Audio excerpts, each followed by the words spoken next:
대래. 안녕하십니까.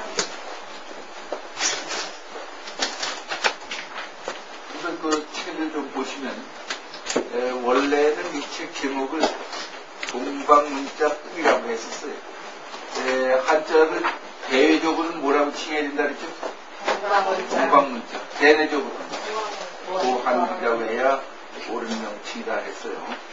우리가 한자라는 말이 오래 습관이 돼서 지금 다른 말로 하니까 동방문자라고 하니까 이 시중에 책의 제목을 보고는 아예 이 책을 건드리질 않아요. 그래서 할 수 없이 일반인들에게 읽게 하기 위해서 한자 가장 쉽게 읽히기라고 했습니다.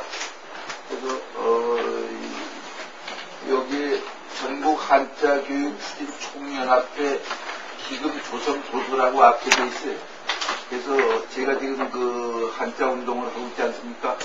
그런데 지금 기금이 뭐 막대하게 지금 재정이 필요한데 돈이 없어서 이것을 제가 만들어가지고 이 파는 돈은 전부 다 우리 운동에 그 돈을 충당하고 있어요. 개인으로 제가 쓰질 않습니다.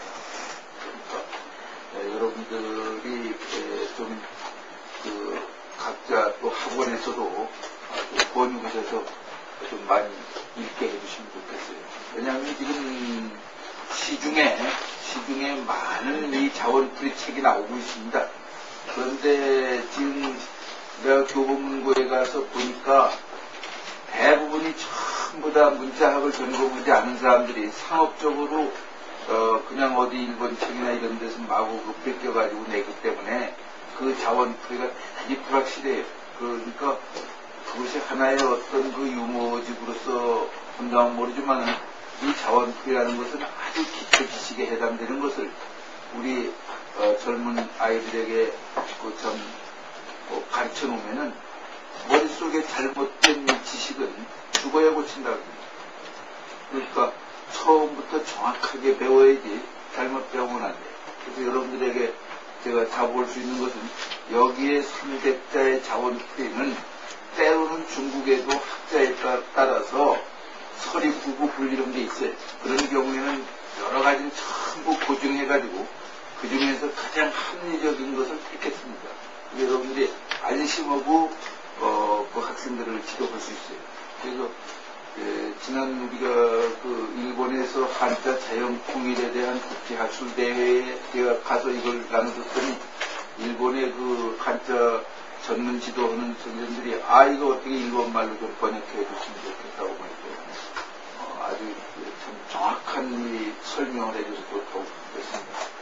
여러분들이 안심하고 우선 가르칠 수 있다는 걸 여러분들에게 강조 말씀드립니다. 그래서 그 앞에 목차에 보시면은 이 책의 특징에서 한자의 새로운 이해해가지고 한자는 어떤 문자인가 지난주 설명을 했어요. 한자의 올바른 명칭은 무엇인가? 그 한글을 가장 쉽고 빨리 익히는 방법은 어떤 것인가? 그 한글은 도대체 몇 자나 배워야 하는가? 그 한글은 본래 어떻게 만들어진 문자인가? 그것을 설명했습니다. 흥미를 가지고 그 한글을 쉽게 익히기 위해서 유의할 점은 무엇인가? 그 다음에 그 자원풀이로 들어가서 20항목으로 나눠놨습니다. 맨 처음에 숫자료, 아주 쉽게 익힐 수 있는 어린아이들이 처음 간단하게 배울 수 있는 것으로 뽑아놨어요. 그 다음에 인체류, 호칭류, 동물류, 식물류, 천체류, 지리류, 의식류, 주거류, 도구류, 공실류, 병기류, 방위류, 시절류, 간지류, 동태류, 1, 2, 3, 기타류, 부수류 이렇게 되어 있습니다. 그리고 부록에 혼동되기 쉬운 한자 337페이지부터 보면은 거기에 제가 중요한 건 거의 다 뽑아놨어요. 한번 337페이지 보세요. 이것은 여러분들이 꼭 공부하세요. 그래야 평상시에 틀리지 않고 쓸 수가 있어요. 거기 혼동되기 쉬운 한자에 두 가지 글자가 비슷한 거, 한자 자역 중에 이런 것이 많이 있습니다. 그래서 학생들이 특히 이 두 가지 같은 걸 잘 구별을 못해요. 예를 들면은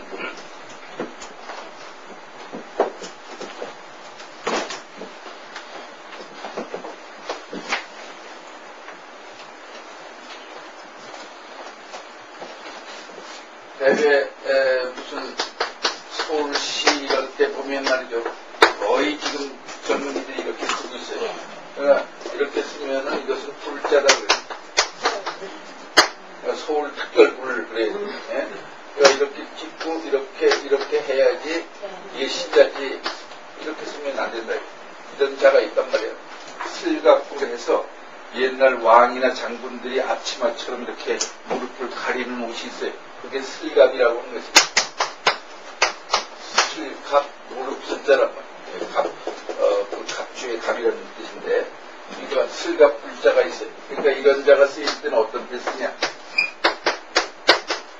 이렇게 써야 되는데 또 지금 심지어 병원에 가도 폐라고 해서 이렇게 써놓은 적이 있어요. 폐를 이렇게 쓰면 안 된다. 십자로 쓰면 안 돼. 여기에 음이 여기 들었기 때문에 이렇게 하나, 둘, 셋, 넷, 4회에서 이제 5회에 쓰면 안 돼.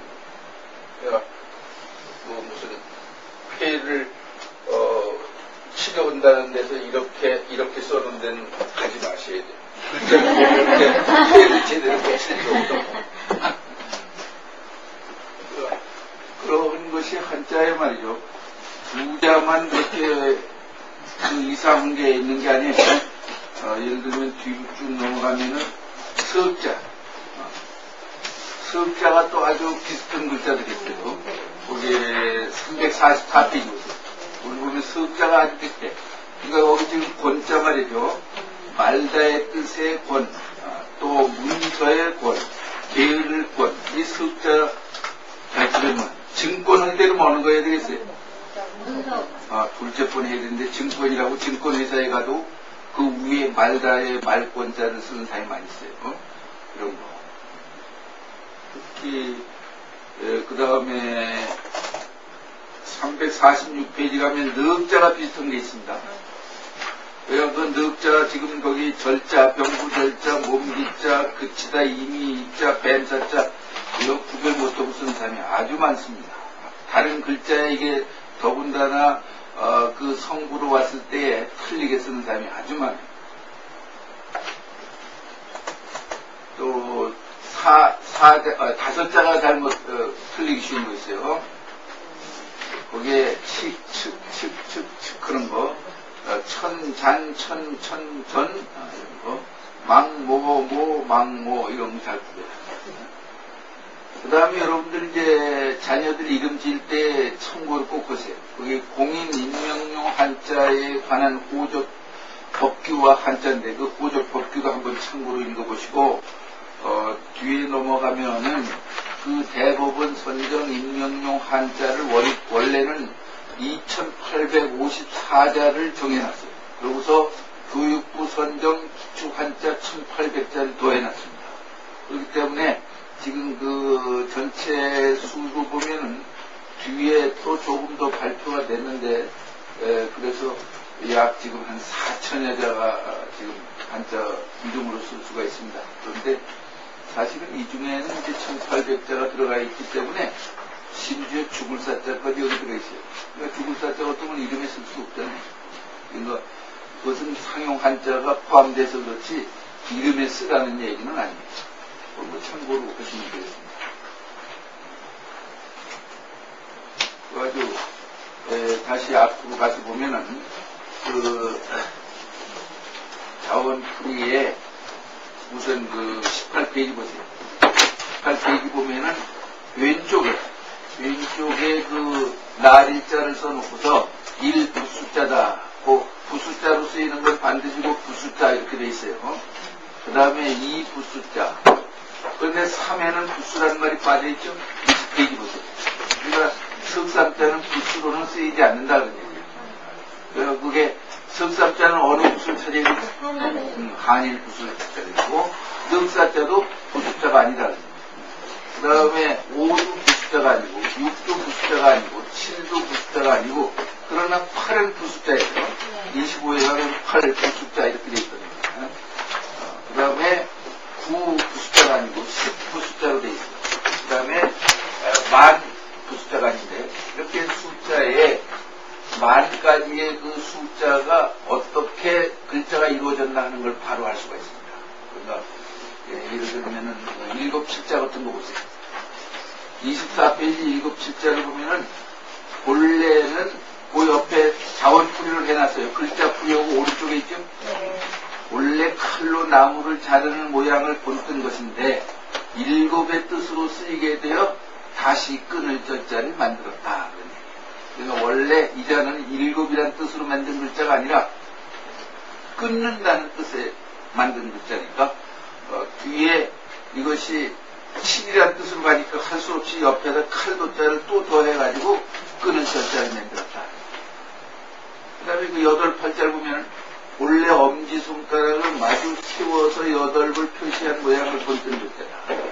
그러니까 중국 사람들은 지금도 멀리서 말이 안 들릴 때 8이라는 걸 알리려면 이렇게 하면 이게 8이에요. 왜 이게 10인데 양쪽을 줄이니까 8이다.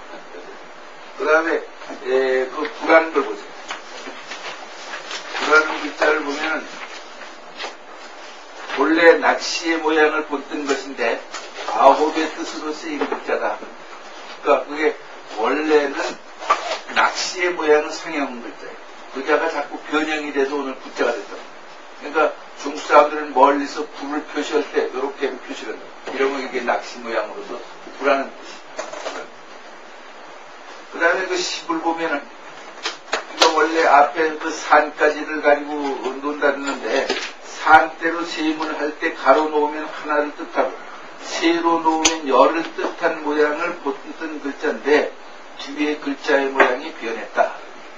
그러니까 원래는 가로 이렇게 하면 1이고 2개를 그으면 2이고 3을 그으면 3이고 4을 그으면 4고 이랬던 거죠. 그런데 세울 때는 열이라는 표시다. 옛날 산까지를 놓을 때 이렇게 나요. 그러니까 그걸 10을 이렇게 세워놨는데 하나는 이렇게 했는데 이것이 만약에 어떤 그릇에 담은 게 이렇게 순서가 뒤바뀌면 열하고 하나하고 구별이 안 된단 말이에요. 그러니까 나중에 여기에다 이렇게 점을 찍었어요. 이 3400년 전에 각골문에는 열의 표시를 이렇게 했다는 거예요. 그런데 여기 잘 확실치 않으니까 점점 이게 길어지는 거예요. 이렇게. 이런 길어지다 보니까 앞에서 얘기한 나무 토막을 칼로 자르는 게 7이라 그랬죠? 그러니까 이거하고 또 혼동이 된단 말이에요. 그러니까 7을 갖다가 여기를 이렇게 꼬부린 거예요. 이거하고 구별하기 위해서. 그러니까 7자가 이렇게 됐다. 10은 이렇게. 그 숫자를 아이들에게 이렇게 가르치면 훨씬 재미있을 것이다. 10가지. 그 다음에 여기 지금 많이 바로 나와 있는데 원래는 또 100이 있어야 돼요. 그러니까 100이라는 숫자는 그러면 어디서 나왔냐? 원래는 이렇게 썼던 거예요. 100이라는 거. 그 100이라는 각골문에 이렇게 쓰여 있는데 왜 이렇게 썼냐? 이거 손톱을 표시한 거예요. 엄지손톱. 엄지손톱 이렇게 펴보면 여러분들 여기 하얀 게 있죠? 그런데 옛날에는 이렇게 멀리서 엄지손톱을 이렇게 내면 100을 나타냈던 거였어요. 이게 일종의 옛날 고대인들의 숫자에 100을 나타냈어요. 그러니까 이게 지금 엄지손가락에 이렇게 된 것을 나타내서 이 100이라는 것을 이 나중에 이렇게 흰백자의 자형을 표현해 이게 흰백자의 자형. 그러니까 희다는 말은 나중에 희다는 뜻으로 쓰인 거예요. 희다는. 그런데 100일 때는 여기다 하나를 이렇게 떴어요. 100. 그러니까 여기 이렇게 해서 100이 된 거다. 200일 때는 이렇게 떴어요. 300일 때는 이렇게 이런 식으로 표시를 했던 것이죠. 그 다음에 천이라고 하는 거, 일천천자는 어디서 왔냐? 이게 사람인자라고 그랬죠? 각골문에는 이게 사람인자예요. 이게 사람인자인데 옛날에 사람의 몸값이 어느 정도냐? 1000금에 해당된다고 그랬어요. 1000금 같은 몸을 그렇게 함부로 놀리냐? 지금도 그런 말하죠? 1000금 같은 몸. 그런데 옛날에 1000일 때는 여기다 하나 끄세요. 사람인자예요. 2000일 때는 2개, 3000일 때는 3개 끄고 이렇게 나타냈대요. 그러니까 지금 사람인자에서 천이다 하는데 하나 끈 이자가 변형이 돼가지고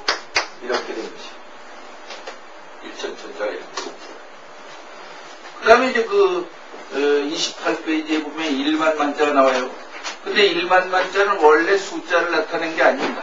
본래 전갈의 모양을 내려다 보고 본뜬 것인데, 전갈은 한 번에 새끼를 많이 번식하기 때문에 숫자의 만을 뜻하게 됐다. 소급해서 쭉 올라가면 저 위에 전갈이 그 그림, 그게 각골문의 두 번째 글자의 자형하고 같이 보인, 그러니까 이 전갈을 나타낸 건데, 전갈은 한 번에 새끼를 많이 낳아요. 그래서 많다는 뜻으로 간 거죠. 많다는 뜻. 그래서, 이제 이런 데서도 우리가 우리말의 많다는 말하고, 이 숫자, 이자의 음의 만하고, 이 상당히 유사성을 가지고 있다. 그러니까 이자의 만이라는 의미 어디서 왔겠냐. 우리말에 이렇게 많다는 말이 있는 것으로 보면 여기에 연관이 된다는 게 있어요. 그렇게 해서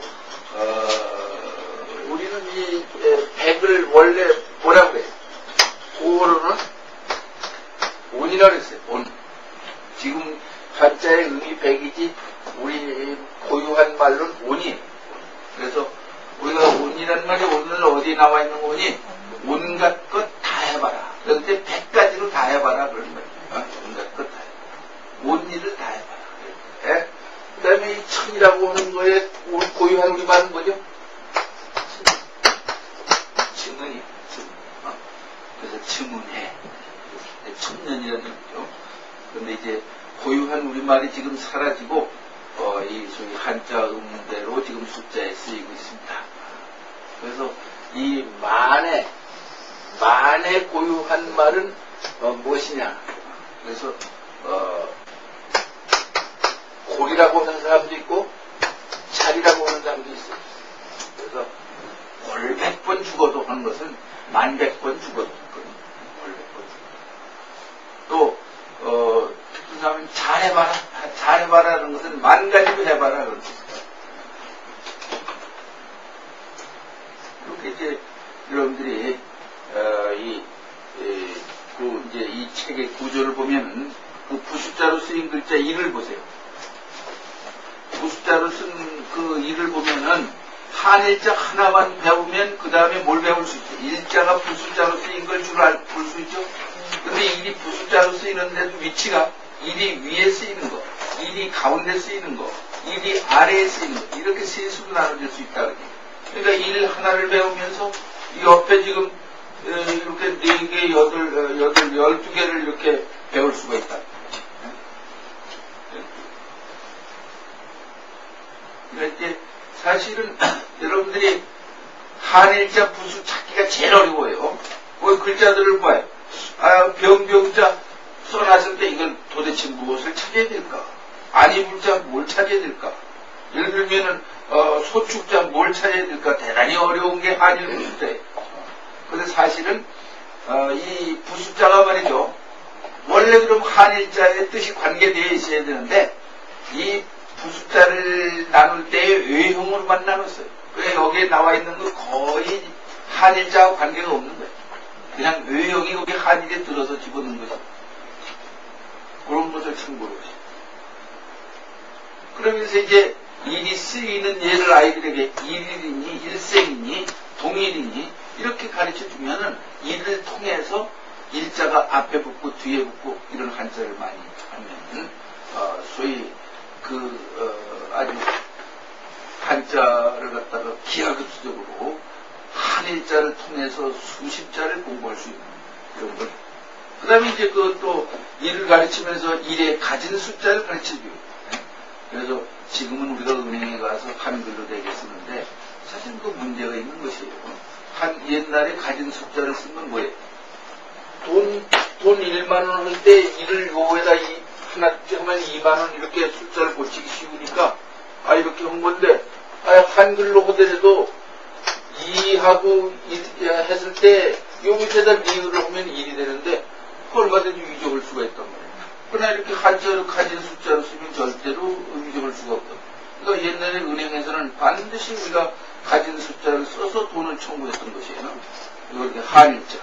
그 다음에 그 두이자 같은 것도 이게 가진 숫자란 말이에요. 그런데 그런데 이 두 이자 가진 숫자를 오늘날 우리나라 사람들이 대부분 틀리겠어요. 이렇게 쓰는 사람이 많이 있단 말이에요. 그런데 이렇게 쓰면 안 된다. 거기 보세요.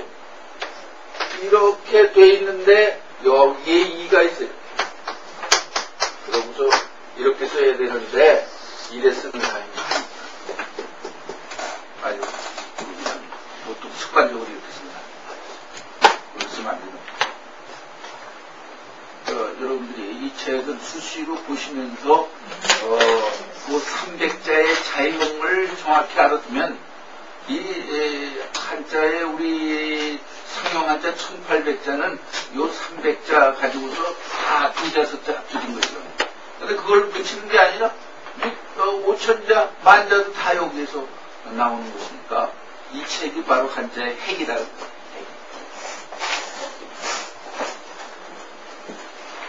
그러면 그 한자 형성과 하는 관계 지난번 어디까지 설명했죠?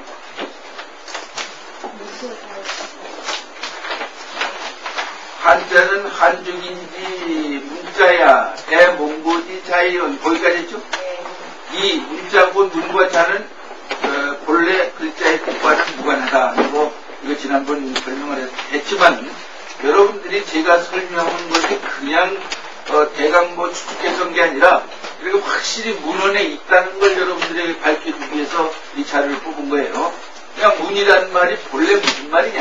착화에 우리 착이 무슨 뜻이죠?